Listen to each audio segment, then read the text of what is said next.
Siddipet urban మండలం రంగధాంపల్లి మైత్రివరం సమీపంలో భూ తగాదా వివాదం కొనసాగుతుంది. ఈ వ్యవహారంలో మంత్రి పేరు రావడంపై బాధితులు అభ్యంతరం వ్యక్తం చేస్తున్నారు. తమ వంశ పారంపర్య ఆస్తిని తామే చట్టబద్దంగా విక్రయించుకున్నామని, కబ్జా ఆరోపణలు అసత్యమని వారు స్పష్టం చేశారు. బాధితులు మాట్లాడుతూ రంగధాంపల్లి మైత్రివనం పరిధిలోని పలు సర్వే నంబర్ల భూములపై వస్తున్న రాజకీయ ఆరోపణలు పూర్తిగా నిరాధారమని తెలిపారు. 1992లో అసలు యజమాని రాగం మల్లయ్య మరణానంతరం భూమిని 5 కుమారులకు సమానంగా పంచినట్లు వివరించారు. అయితే రెండవ కుమారుడు రాగం ఎల్లయ్య తప్పుడు పత్రాలు సృష్టించి ఇతరుల వాటాను కూడా అమ్ముకున్నాడని ఆరోపించారు. ఈ విషయంలో అనేకసార్లు అధికారులకు ఫిర్యాదు చేసి క్లియరెన్స్ ఆర్డర్లు పొందినట్లు తెలిపారు. ఇప్పటికే తమకు వచ్చిన వాటాలోని భూమిని నమ్మకమైన బాలాజీ రియల్ ఎస్టేట్ సంస్థకు విక్రయించామని, ఇందులో ఎలాంటి రాజకీయ ప్రమేయం లేదని స్పష్టం చేశారు.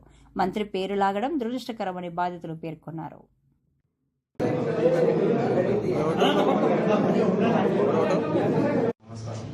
నేను రాగం ఆంజనేయులు.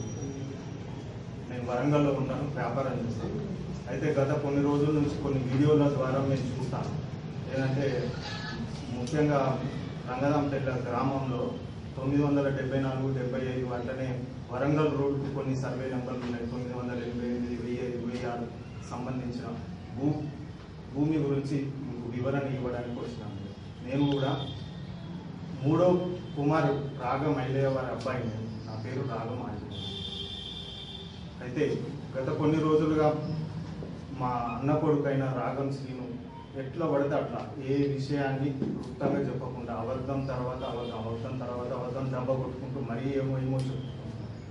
అయితే నీకు ముందు నేను ఎందుకు రావడం అంటే ప్రతిసారి అబద్ధాలు చెప్తా ఉన్నాడు కాబట్టి నీ ముందుకు వివరణ ఇవ్వడానికి వచ్చాను.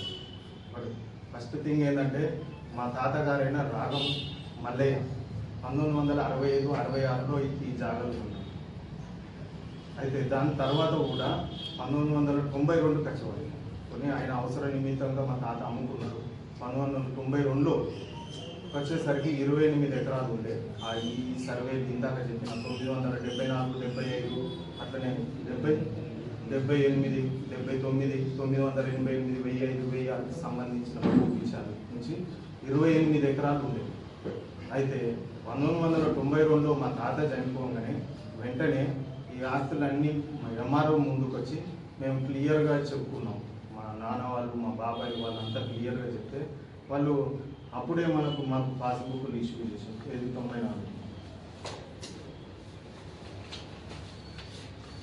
94లో పాస్బుక్లు అందరికీ క్లియర్గా 5 ఎకరాల 10 గుంటలు, 5 ఎకరాల 11 గుంటలు, సుమారు 1 గుంట అటు ఇటు మీద విభజించి అవన్నీ పాత పాస్బుక్. మీరు కావాలంటే మేము ముందు పెడతాను. ప్రతిసారి మళ్ళీ చెప్తున్నానయ్యా, రాగం మల్లయ్యకి 5 కుమారులు. రాగం రాములు, రాగం ఎల్లయ్య, రాగం ఐలయ్య, రాగం గౌరయ్య, రాగం సర్వ. అయితే ఈ రెండో అయినా అంటే రాగం ఎల్లయ్య ఎప్పుడు ఈ భూ విషయాలనే కాదు, ఈ భూమి విషయంలో కాదు, ఫ్యామిలీ కంబైన్డ్ ఫ్యామిలీ కాబట్టి ప్రతి విషయంలో లిటిగేషన్. వినోడు ఆయన పంతు ఆయనదే, అసలు ఏమాత్రం వినోడు. మొదటి నుండి నేను చూసి నాకు 52 సంవత్సరాలు ఉన్నాయి. అప్పటి నుంచి నేను చూసినంతప్పటి నుంచి అదే పరిస్థితి. మిగతా ఫ్యామిలీ సభ్యులు ఎవరైతే ఉన్నారో రాగం రాములు, రాగం ఎల్లయ్య అంటే మా నాన్నగారు, రాగం గౌరయ్య, రాగం సర్వయ్య ఒక్కదాటి మీద. ఈ భూమి గురించి నేను చెప్పట్లేదు సార్, భూమి గురించి చెప్పట్లేదు. ప్రతి విషయంలో తన పంతు, తన విధానం అదే నడవాలంట. ప్రతి విషయంలో లిటిగేషన్. అయితే ఎప్పుడైతే మా తాత చనిపోయిందో ఆల్రెడీగా మేము ఎంఆర్ఓ ముంగడ పెట్టుకున్నాం. ప్రతిసారి అప్పుడు కూడా మాకు వరంగల్ ఆస్తులు ఇట్లున్నాయని మాకు చెప్పడు. ఇంటి పక్క ఉన్న వాళ్ళకు, ఇంటి ముంగడు ఉన్న వాళ్ళకు ఇక ఆయన స్టోరీ ఆయనది చెప్పడం. అబద్ధం మీద అబద్ధం, అబద్ధానికే డబ్బ కొడతాం పొద్దుగా. ఇది ఇట్లా చెప్తా ఉంటే మాకు వచ్చిన పాస్బుక్లని మేము హ్యాపీగా ఎంజాయ్ చేస్తున్న ఆస్తులని ఇక్కడ ఉండి ఏదో చెప్తాం ప్రతిసారి. అయినా కానీ పోనీ తీయని మేము ఉమ్మడి కుటుంబంలో ఉన్న విషయాలను ఎందుకు బయటకు పొక్కాలని మేము సపరేట్. దాని తర్వాత ఓ రోజు ఎంఆర్ఓ గారికి అడ్వకేట్తోని అప్లికేషన్ ఇచ్చి ఇదంతా నాదే అని చెప్తాం. ఎప్పుడు 2000 సంవత్సరం ఎంఆర్ఓ ఇల్లేదు, ఇది కరెక్టే ఉన్నాయి అన్నాడు. లేదు తప్పు ఉన్నదని ఎంఆర్ఓతో పెట్టింది. పెడితే 2000 సంవత్సరంలో 2000 సంవత్సరంలో పెడితే మీరు ఎంఆర్ఓ ఆర్డీఓ దగ్గర పోతే ఆర్డీఓ చూస్తే ఆర్డీఓ మాకు క్లియర్గా ఆర్డర్ ఇచ్చి ఆయన పేరు అందరికీ ఈక్వల్ ల్యాండ్ ఇచ్చి అప్పటి వరకు ఆయనకున్నది ఆస్తి, ఆయనకు 5 ఎకరాల 10 గుంటలు ఉన్నది, మిగతా అన్ని కుటుంబ సభ్యులకు కూడా 5 ఎకరాల 10 గుంటలు ఉన్నది. మీరే చెప్పండి అయ్యా. మేము మా తాత ఇప్పుడు నేను ఇక్కడ ముందు ఉండి ఇవన్నీ చూపిస్తున్నట్టు మా తాతకు నుంచి వచ్చిన పౌతి విరాసత్ ద్వారా వచ్చిన ఆస్తి. దీంట్లో ఏమైనా లాజిక్లు ఉంటాయా? దీంట్లో కూడా ఆయన ఎంజాయ్ చేస్తాడు, మాది మేము ఎంజాయ్ చేస్తాను, మా ఆర్డర్ మాకు ఇచ్చిండు, అందరితో ఊరుకోడు. ఎప్పుడు చూడు ప్రతిసారి ఇంకా ఏదన్నా చేద్దాం అని మన 2003లో హైకోర్టు పోయి లిటిగేషన్ పెడితే మళ్ళీ దాన్ని పరిశీలించి హైకోర్టు మళ్ళీ రెవెన్యూకి ఇచ్చింది. ఇది కరెక్ట్గా పరిశీలించి చూడమంటే అప్పుడు ఒక ఆర్డీఓ ఆర్డర్ మీకు ఈ పేపర్స్ అన్నీ ఇచ్చి వెళ్తాం. ఏది 2005లో సార్ పేరు యాదగిరి రెడ్డి ఆర్డీఓ, ఆయన కూడా ఇదంతా కరెక్ట్గా ఉన్నది. ఇప్పుడు మీ ముందు నిన్నగాక మొన్న 2 రోజులు 3 రోజుల కింద నాకు 1985లో తక్షినామా అని అదొక అబద్ధం చెప్పుకుంటే తిరుగుతా ఉన్నాడు. ఆ తక్షినామాకు ఇక్కడ ఒక తక్షినామా పెట్టి ఈ పెడితే 2005లోనే అక్కడ ఆర్డీఓ కొట్టేసి నువ్వు చెప్పేది కరెక్ట్ కాదని ఆయన క్లియర్గా రాసింది. ఫాల్స్ డాక్యుమెంట్ క్రియేట్ చేసినామని మరీ రాసింది. 2005లో రాస్తారా సార్? గత ప్రభుత్వాలే ఉన్నాయి కదా. ఇప్పుడు నేను ఇచ్చింది కాదు కదా సార్, ఇది ఆర్డర్ నేను ఇచ్చింది కాదు కదా. రెవెన్యూ ఆఫీసర్స్ ఉట్టిగిస్తారా సార్? ఎన్నిసార్లు తిరగంగా వాళ్ళని పిలిచి మమ్మల్ని పిలిచి అడిగి వాళ్ళకు సంబంధించిన అడ్వకేట్ను పెట్టుకుంటే వాళ్ళకి సమయం ఇచ్చి రిటర్న్ స్టేట్మెంట్ తీసుకొని ఆర్గ్యుమెంట్ తర్వాత వచ్చిన ఆర్డర్లు ఇట్లా ఈ విధంగా మా మీద దుష్ప్రచారం. ఏమైనా అబద్ధం ఆడతాడు, అబద్ధం వెనుక డప్పు కొడతాడు. తనకు అవసరానికి మించి అబద్ధం ఆడతాడు. అసలు ఇంకా ముందు ఒకటే నిమిషంలో ఎన్ని తప్పులు చేసిందో చూస్తాం. 2005లో యాదగిరి రెడ్డి ఆర్డర్ ఇవ్వగానే ఇక మళ్ళీ 1-2 ఇయర్స్ వెయిట్ చేసాం. దాని తర్వాత మేము ఈ 3 ఫ్యామిలీలు అంటే నేను రాగ మైలయ్య కొడుకు అంటే మా నాన్న రాగ మైలయ్య, ఇప్పుడు ఇందాక చెప్పినా కదా సార్, రాగ మైలయ్య, రాగం సర్వే గౌరయ్య, రాగం సర్వే, ఈ 3 3, 4, 5 వాళ్ళ అవసరం నిమిత్తము అందరికి 5 ఎకరాలు వచ్చిన జాగని అవసరం నిమిత్తం ఈయన 2 ఎకరాలు, ఈయన 2 ఎకరాలు, ఈయన 2 ఎకరాలు, ఫ్యామిలీ 3 2 ఎకరాలు, ఫ్యామిలీ 4 2 ఎకరాలు, ఫ్యామిలీ 5 2 ఎకరాలు అవసరం నిమిత్తం అమ్ముకున్నాం. ఏది 2007లో అమ్ముకున్నప్పుడు ఏం చెప్పలే, అప్పుడు ఈ తక్షినామా గురించి రాలే, ఆబ్జెక్షన్ లేదు. నేను ఒక్కరిని అమ్ముకోలే, ప్రతి 3, 4, 5 అన్ని అమ్ముకున్నప్పుడు కూడా సభ్యుడే ఒప్పుకున్నాడు. మళ్ళీ అడ్వకేట్ తోని మళ్ళీ ఒక లిటిగేషన్ పిలిచి అమ్ముకున్నాక 2 ఏళ్ళకు అంటే 2009 2010 సుమారు అప్రాక్సిమేట్గా మీకు అన్ని ఆర్డర్లు మీకు ముందు పెట్టాలి. ఇక ప్రతిసారి ఇదే లిటిగేషన్, ఇది భూమి నాదంటాడు, ఇది నాదంటాడు.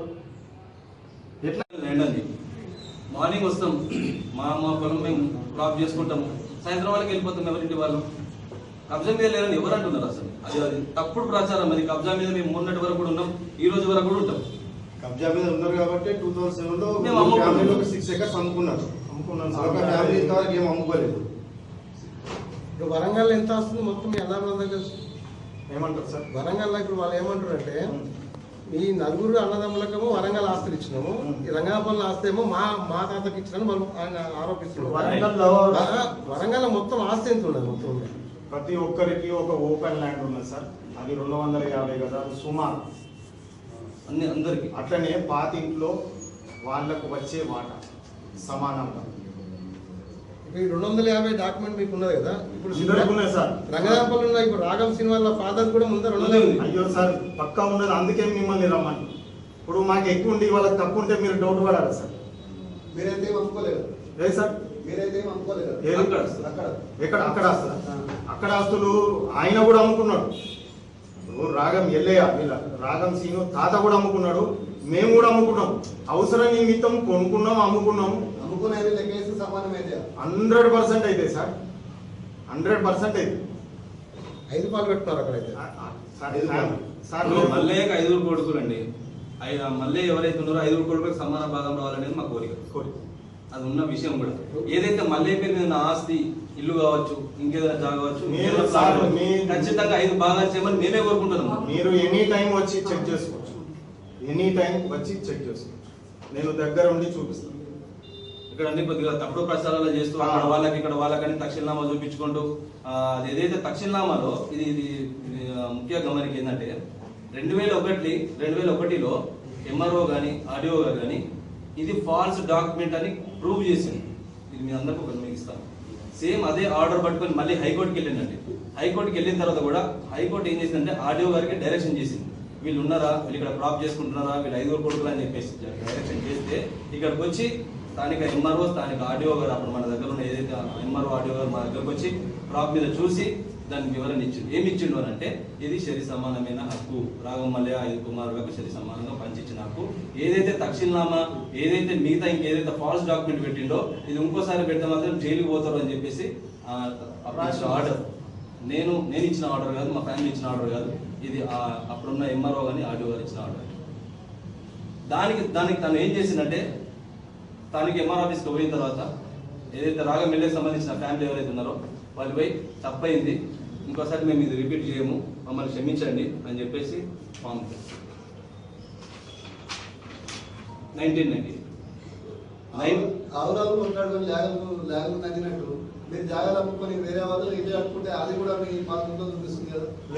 లేదు మేము వాళ్ళని మేము ఎప్పుడు తప్పు చూపిస్తుంది. ఫ్యామిలీకి సంబంధించిన విషయాన్ని వివరణ ఇచ్చిన నేను చెప్తాను. ఇప్పుడు మా తాతయ్య గారు 2 ఎకరాలు అమ్ముకున్నారండి. రాగం ఐలయ్య, గౌరయ్య, సర్వే మా తాతయ్యలు ఎవరైతే ఉన్నారో 2 ఎకరాలు అమ్ముకున్నారు. వాళ్ళు అమ్ముకున్న దాన్ని వాళ్ళు అక్కడ రిఫ్లెక్ట్ చేసుకున్నారు. దాంట్లో మా అబ్జెక్షన్ ఏం లేదు. ఇందులో మేము ఏం చెప్తున్నామంటే ఏదైతే పంచవటి కాలనీ, ఏదైతే విఘ్నేశ్వర కాలనీ, ఏదైతే గోగ్రీన్ అపార్ట్మెంట్స్ ఉన్న వాళ్ళకి మా ఫ్యామిలీ తరఫున మేము ఎప్పుడే కోరుకునేది ఏంటంటే వాళ్ళని మేము ఎలాంటి ఇబ్బంది పెట్టదలుచుకోలేము. ఎందుకంటే అది మేము సేల్ చేసుకున్నాం, మా తాతలది, మా నాన్నది. దాంట్లో ఎలాంటి ఇబ్బంది మేము పెట్టము కూడా. ఏదైతే మాకు వచ్చిన 15 ఎకరాల 10 గుంటలు ఏదైతే భూమి ఉందో ఇప్పుడున్న భూమి అది వరకే మాకు.